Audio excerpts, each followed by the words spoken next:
గత 5 ఏళ్ల దుష్పరిపాలన నుంచి సుపరిపాలన ద్వారా రాష్ట్రాన్ని అభివృద్ధి పదంలోకి తెచ్చేందుకు కూటమి ప్రభుత్వం 8 నెలల్లోనే గణనీయమైన పురోగతి సాధించిందని గవర్నర్ జస్టిస్ అబ్దుల్ నజీర్ ప్రకటించారు. రాష్ట్ర ఆర్థిక వ్యవస్థ తలసరి ఆదాయం పుంజుకుంటోందన్న గవర్నర్ రాష్ట్రం స్వర్ణాంధ్ర 2047 దిశగా పయనిస్తోందని తెలిపారు. అందరూ అవకాశాలను అందిపుచ్చుకుంటుంటేనే సుస్థిరాభివృద్ధిలో ఏపీ అగ్రస్థానంలో నిలబడుతుందని బడ్జెట్ సమావేశాల ప్రారంభోత్సవంలో గవర్నర్ పిలుపునిచ్చారు. మేడ్ ఇన్ ఆంధ్ర బ్రాండ్ను ప్రపంచవ్యాప్తంగా పునరుద్దరించేందుకు కూటమి ప్రభుత్వం కృషి చేస్తోందని గవర్నర్ జస్టిస్ అబ్దుల్ నజీర్ స్పష్టం చేశారు.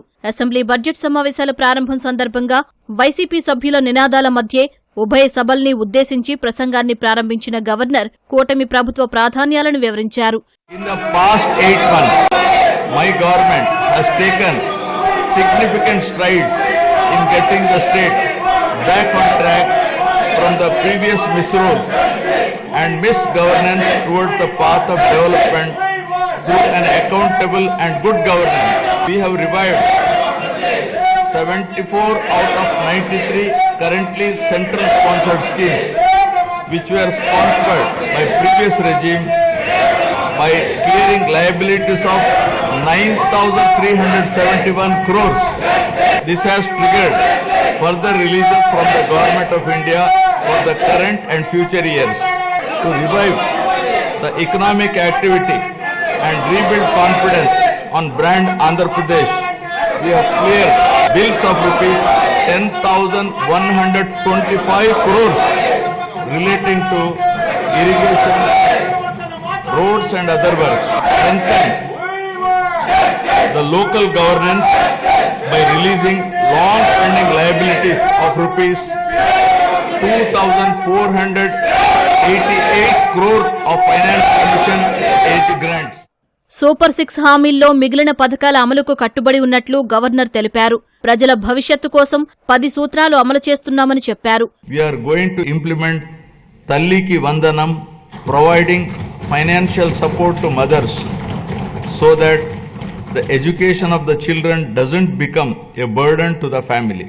My government is committed to provide permanent houses to all the eligible households in the state by the end of 2029 in a saturation mode.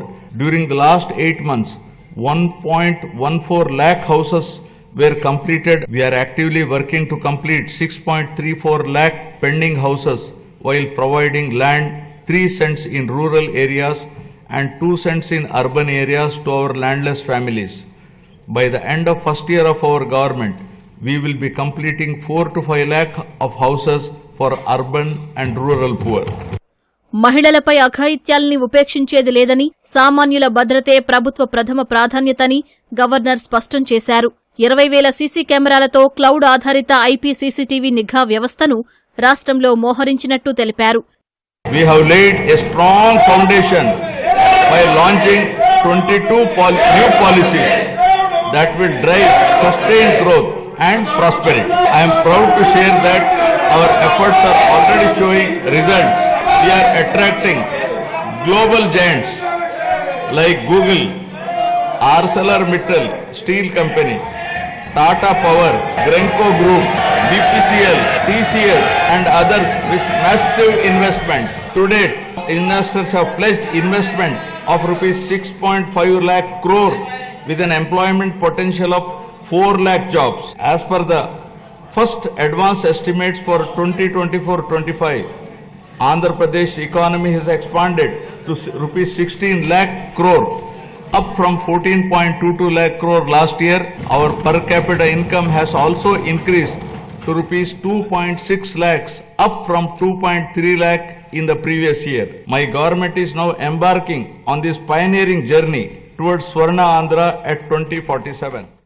రాష్ట్రంలో ఏ సామాజిక వర్గాన్ని విస్మరించకుండా సుస్థిర, సమ్మిళిత అభివృద్ధి సాధించటమే కూటమి ప్రభుత్వ అంతిమ లక్ష్యమని గవర్నర్ స్పష్టం చేశారు.